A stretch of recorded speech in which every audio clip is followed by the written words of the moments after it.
On de la raconte sur Europe 1. Avec Benjamin Muller. Bonsoir à vous, cher Benjamin. Bonsoir Christophe. Vous n'auriez pas écouté CNews par hasard ce matin? Oh là là, c'était bien. Aujourd'hui CNews. Allez, je commence par CNews, ça vous dit? Ah ouais. Allez, parfait. J'ai entendu une énorme leçon de journalisme comme je les aime. Donc, CNews, débat dans l'émission de Pascal Praud, qui est, il est vrai, un peu une émission ambiance café du commerce, resserre-moi une suze.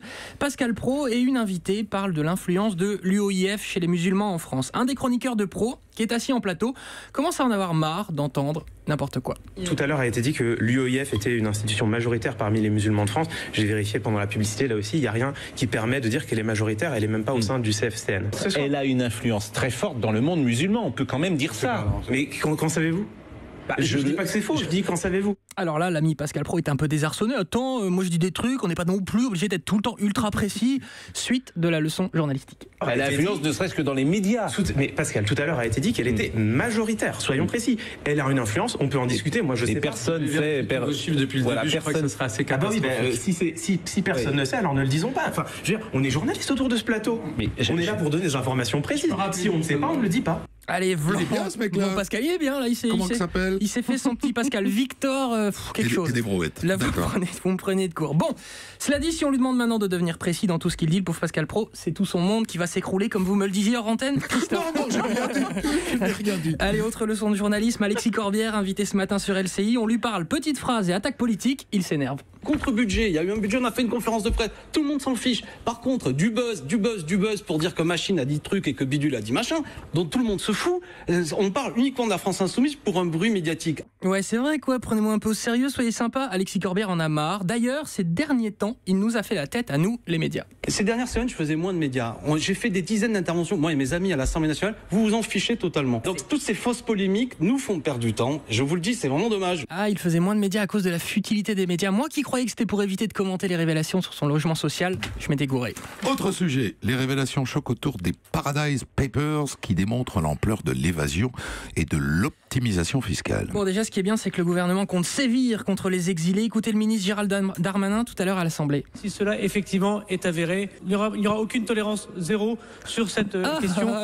Lapsus ridicule. Bon, lui, il n'a pas eu sa langue qui fourche. Gérard Longuet, ancien ministre parlementaire depuis Mathusalem, il a accordé une interview sur le sujet à Public Sénat. Pour lui, si les gens planquent leur pognon à l'étranger, ils ont raison. Puis voilà. Ça montre simplement que il y a une réticence à l'impôt et quand l'impôt est confiscatoire, les gens se battent pour garder leur pouvoir d'achat. Ok, ils se battent, mais pour autant, est-ce bien moral de faire ça? Tout ça est très logique quand on prend aux gens plus de 60-70%. C'est logique, mais est-ce que c'est moral? Est-ce que c'est une bonne chose? Totalement moral. Je trouve que quand on vous prend 80 à 90% de vos revenus, c'est normal de défendre les 10 ou 20% qui restent. Voilà, alors on passera sur la légère imprécision des chiffres donnés. Il est libéral, mais au sens le plus complet. Libéral et mytho, parce que les chiffres qu'il donne sont faux, j'ai vérifié, enfin bref.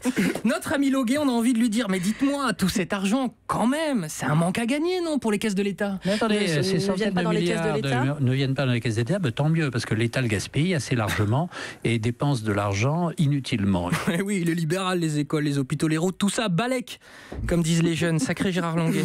Bon, toute autre chose avec ce téléfilm diffusé ce soir sur France 5, signé de l'animatrice d'RTL, disons-le, ça ne déforme pas la bouche, Flavie Flament. La consolation, où il est question dans ce téléfilm, notamment du viol durant l'enfance et du traumatisme que ça laisse durant toute la vie. Flavie Flament était ce matin chez Philippe Vandel sur Europe 1. Ça non plus, ça déforme pas la bouche. Non, surtout pas au contraire. Question donc de Vandel, que vous inspire le fait qu'une grande rétrospective soit consacrée en ce moment à Roman Polanski, c'est à la Cinémathèque? Réponse. Ça me dérange. Ça me dérange profondément. Je comprends qu'on parle d'artistes qui s'expriment d'un point de vue artistique, mais il y a un moment donné, ça me dérange qu'on donne des coups de projecteur à des gens qui sont toujours poursuivis par des enfants en disant qu'elles ont été violées à l'âge de 13 ans. Ça me pose un vrai problème. Alors, sur ce même sujet, ce matin sur BFM TV, Jean-Jacques Bourdin recevait Ségolène Royal. À la base, il l'invitait pour parler d'écologie, mais donc au début, il a tenté de parler d'autre chose. Et vous avez été victime de harcèlement en tant que femme politique? Est-ce qu'on pourrait passer au sujet pour lequel vous m'avez invité, pour lequel je vous ai donné mon accord? Voilà, ça, c'est Ségolène Royal. Elle veut parler d'un sujet, la Terre entière peut s'arrêter à côté d'elle, elle parlera de ce sujet, même si l'interview dure 1 heure.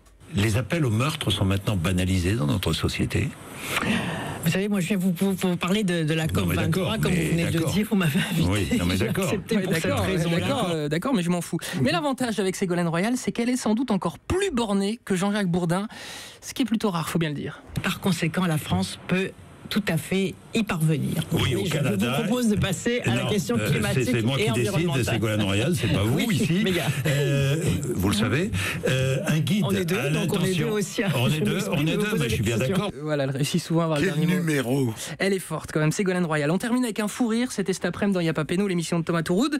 Sur Europe 1, l'invité, le chef Christian Etchebest, qui est chez vous, je crois, c'est un basque. Ah oui, oui. A apporté une petite bouteille de vin basque, justement, ce qui a fait plaisir, très plaisir, à Didier Roustan, le chroniqueur légende de l'émission. On va revenir sur l'affaire Fekir qui a célébré le 5e but de l'OL face à Saint-Etienne en exhibant son maillot. La nuit. Franchement. Il est bon ce vin. Il est bon ce vin. Et Jackie Il qui me est bon ce vin. Il s'est la merde de Fekir. Merde. Sans déconner. T'es au courant pour les impôts là, ce qu'ils vont y mettre?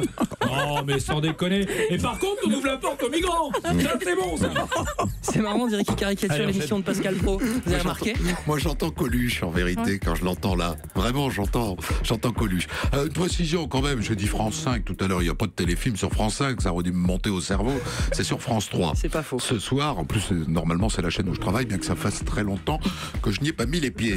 Merci à vous tous.